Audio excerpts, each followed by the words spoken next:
Voilà, je vous salue. Nous sommes le 8 janvier aujourd'hui. C'est 2026, hein? Nous ne sommes pas en 2025 alors. Bon, écoute-moi. Je voulais que nous comprenions quelque chose. Et la seule chose que je voulais vous faire comprendre, c'est ce que la Bible dit, que voilà, il y a une différence entre ceux qui servent Dieu et ceux qui ne le servent pas.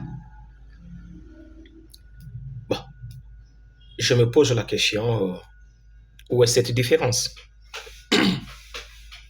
Parce que quand on parle de la Bible, on parle des Écritures, nous les croyons que c'est la parole de Dieu. Or, la parole de Dieu, c'est Dieu lui-même. Quand on vous dit que la Bible dit, il est écrit, ça veut tout simplement dire que Dieu dit. C'est Dieu qui parle. Et Dieu l'a annoncé clairement qu'il y a une différence entre ceux-là qui le servent et ceux-là qui ne le servent pas. Mais je voulais poser une petite question.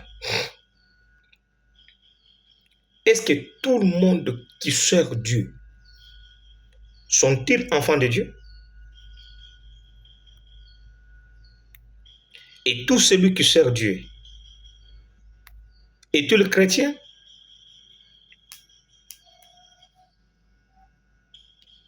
Point d'interrogation.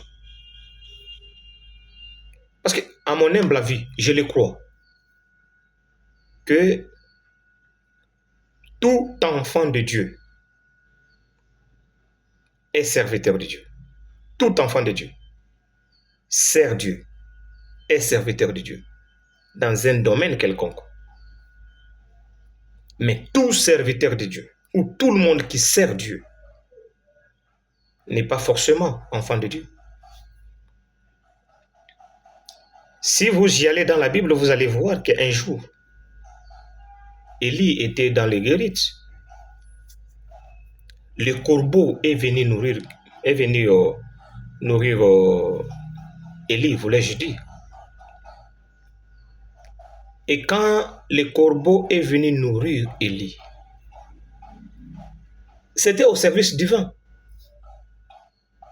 C'est Dieu qui a utilisé les corbeaux pour que les corbeaux viennent nourrir Élie.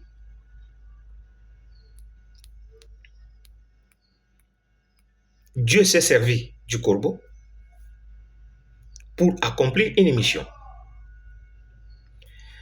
Ça veut dire que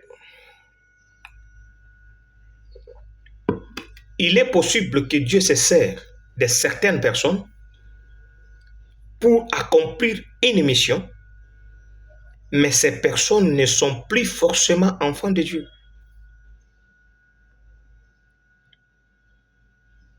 Maintenant, quand la Bible dit que voici la différence entre ceux-là qui servent Dieu et ceux qui ne le servent pas, est-ce que la Bible parle-t-elle de tout serviteur? La Bible parle-t-elle de tout instrument? Est-ce que la Bible parle là de toute personne que Dieu peut utiliser dans son service? Non. Non. Ici, la Bible se limite aux saints. Elle se limite aux enfants de Dieu, à ceux-là qui ont cru en Jésus-Christ comme leur Seigneur et leur Sauveur. Parce que tous ou tout le monde qui sont au service de Dieu ne sont pas forcément enfants de Dieu. Hein. Il y a aussi le corbeau. Il y a aussi le corbeau. Ça veut dire, en tant que serviteur de Dieu,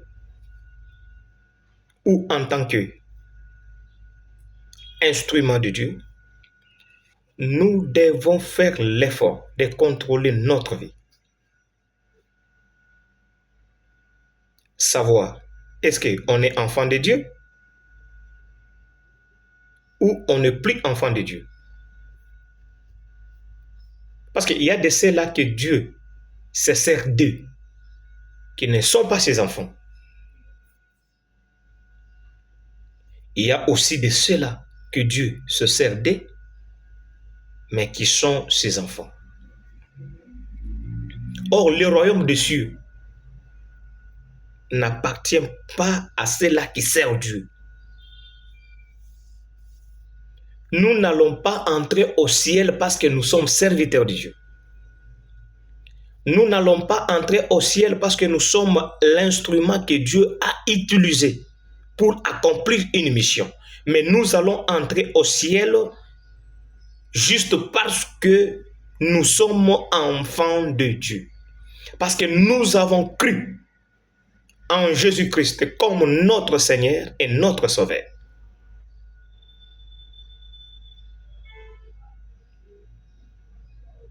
Voyez un peu ça. Maintenant, arrivons maintenant à faire une auto-examination. Sommes-nous enfants de Dieu ou sommes-nous simplement serviteurs de Dieu? Parce que si Dieu peut accomplir une mission en moi pour sauver son peuple, pour nourrir son peuple, pour enfranchir son peuple, pour la délivrance de son peuple,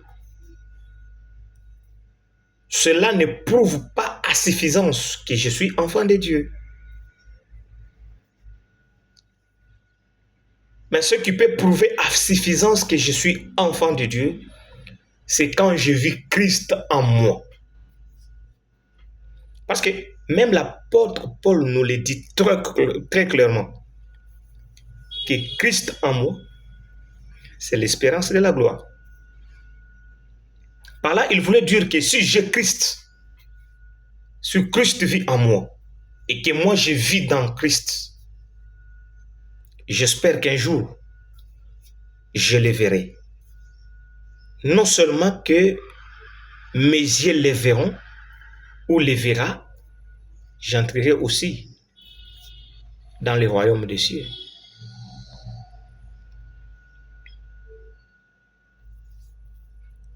Peuple de Dieu, j'ai pris un temps de la réflexion, je me suis demandé, oui certainement, je suis serviteur de Dieu. En dehors d'être serviteur de Dieu, est-ce que je suis aussi enfant de Dieu? Je me suis posé cette question.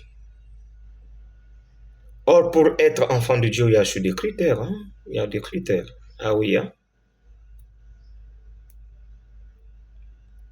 L'essentiel, ce n'est pas seulement de prêcher, de prier pour les gens.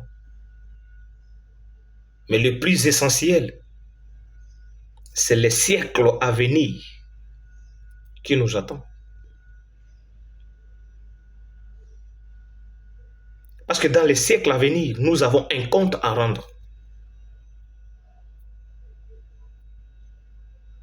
Nous avons un compte à rendre. Avant de participer dans ce siècle, avant de participer dans ce royaume, avant d'entrer, il y a un compte à rendre, il y a un jugement.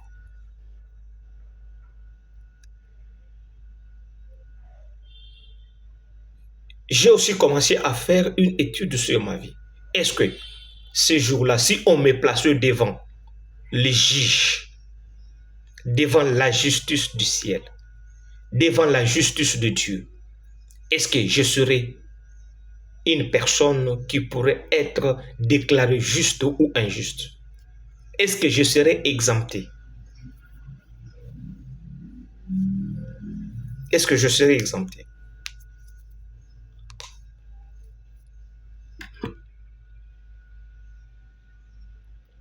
Par là, je suis allé réaliser et réfléchir sur plusieurs de mes erreurs, plusieurs de mes défauts.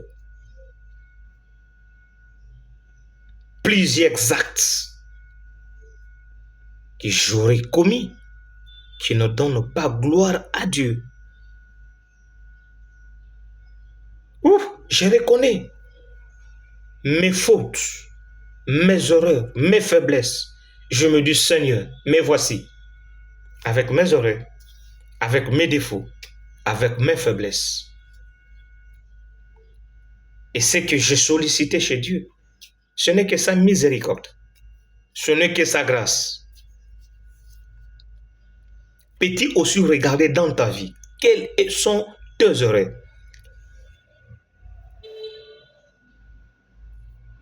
De quelle manière